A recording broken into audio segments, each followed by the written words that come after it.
Buddhaya. Jatak tales are the management case studies. Most of the stories in 6 volumes of Jataka relate to the management of Jetwan monastery, where he established Sangha of thousands of monks who were ordained into Dhamma irrespective of their caste, class, gender, and age. It was a social transformation by Buddha. A monk's life in the monastery was highly disciplined under the supervision of Asthavirs and Acharyas. Buddha himself was the chief or the principal teacher, or you can say the administrator, and in Pali it is called Shasta. You will find in every Jatak tale this word comes Shasta, and he was assisted by Anand, Sariputra, Maudgalyayan, and a team of senior monks. It is said that there were nearly 80 Asthavirs in the monastery. A perfect routine of dedicated meditation for Nibbana was the objective, and it was observed meticulously.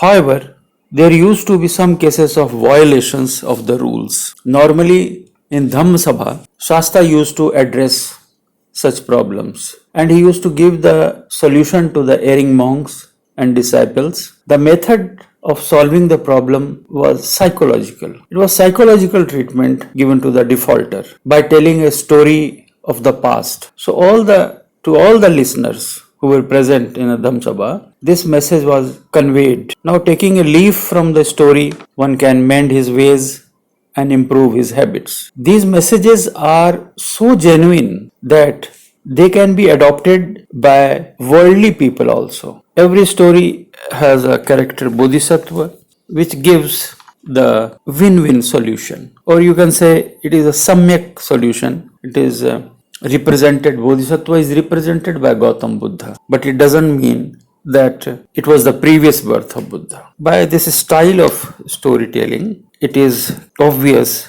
that whatever bodhisattva is doing or saying for the solution of that particular problem, Shasta or Lord Buddha approves it, agrees to it. But it doesn't mean that Buddha himself is saying that, because many a time the solution may be of Dhamma, not approved by Dhamma, but for the managerial purpose, this may be allowed.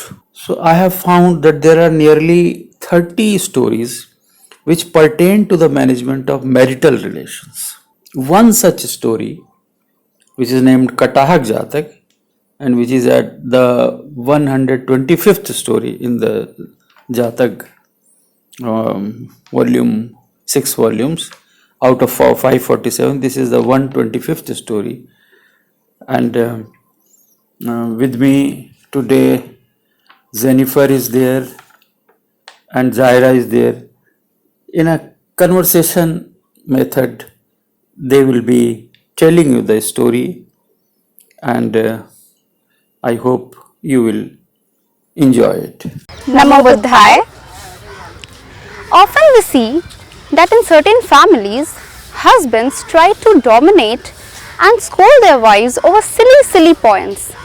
Like, say for example, during the mealtime, they often try to criticize the food and take out hundreds of flaws in it.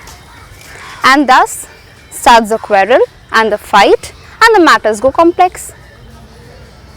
The point of matter right now is that this thing has been occurring since 2000 years back. So this is not a new problem. To this, Gautam Buddha, as usual, has tried to explain the solution in a small story. So here the tale goes. Once upon a time, Gautam Buddha in his monastery shared an old tale of a man who had a tendency to show off to people around him. Long time ago, during the reign of King Brahmadatta of Varanasi, Bodhisattva was born in a Sheth family. He had a slave in his house called Katahak, who was very talkative and very cunning. Katahak knew that fortune can never smile at him if he stayed at that house as a slave. So he decided to move to another country to try his luck out. With the stamp of his Sheth, he made fake papers to certify himself as the son of Bodhisattva. He then moved to another country and impressed the Seth of that place. With a different name, he pretended so well that he impressed the Seth so much that eventually he got married to his daughter, and also the Seth helped him to start up with his own business. Everything was going well and good until Bodhisattva came to know about the real matter. And when Bodhisattva came to know about the real matter, immediately, without any further delay, he set out to visit him in that country. On the other hand, when Kataha came to know about his arrival, he rushed to visit him, welcome him and serve him. And when he got the chance, he grabbed his leg and begged him not to embarrass him and reveal his true identity in front of his entire family. After a couple of minutes, Bodhisattva agreed to his pleading and promised him that he would not reveal his true identity in front of his entire family. The other Seth also took a great care of Bodhisattva during his stay, considering him to be the biological father of his son-in-law. Bodhisattva also accepted Katahak as his own son in front of the Seth.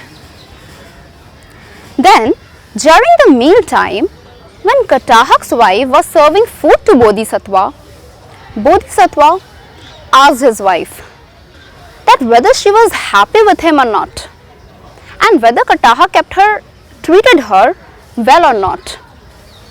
To which Katahak's wife replied that usually he never misbehaved with her, but yeah, during the mealtime, he often criticized the food and took out hundreds of flaws in it. Bodhisattva understood the matter and gave her the solution.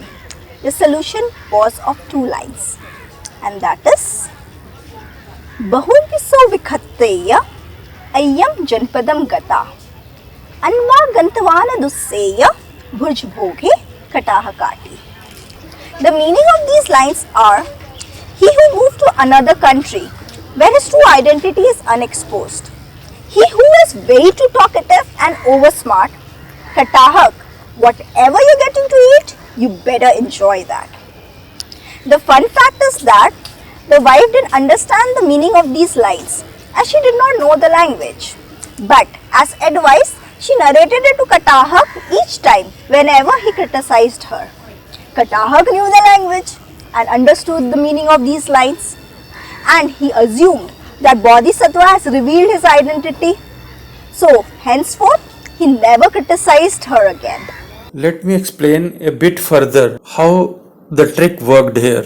In the new place where the cheater was living under the false identity, nobody knew his old name, Katahak. Now this Katahak was Bodhisattva's slave, a servant, and in the Gatha, which is a 2-line hymn, it is in poetry form in Pali language, and the lines are Bahumpi so vikatheya ayyam janpadam gata anva gantwan dusey bhunj bhoge katahakati. Now in the new place, nobody else knew this Pali language. This language was unknown, and in those 2 lines, his name and occupation both are mentioned. So when his wife retold these lines, he thought that he is exposed. Probably Bodhisattva has told everything. So his prestige was punctured and he couldn't boast anymore. From that day, his habits also of boasting disappeared. So this was a psychological treatment which can be applied in the management of marital relations also. But in fact, if we go to the story, the Jataka tale, this story was told to the monk who used to boast of his high caste and his very rich family background. Now in Jetvan monastery, all other monks are there which come from different castes and different social backgrounds. But this fellow, who was very much boastful, he tried to cheat others.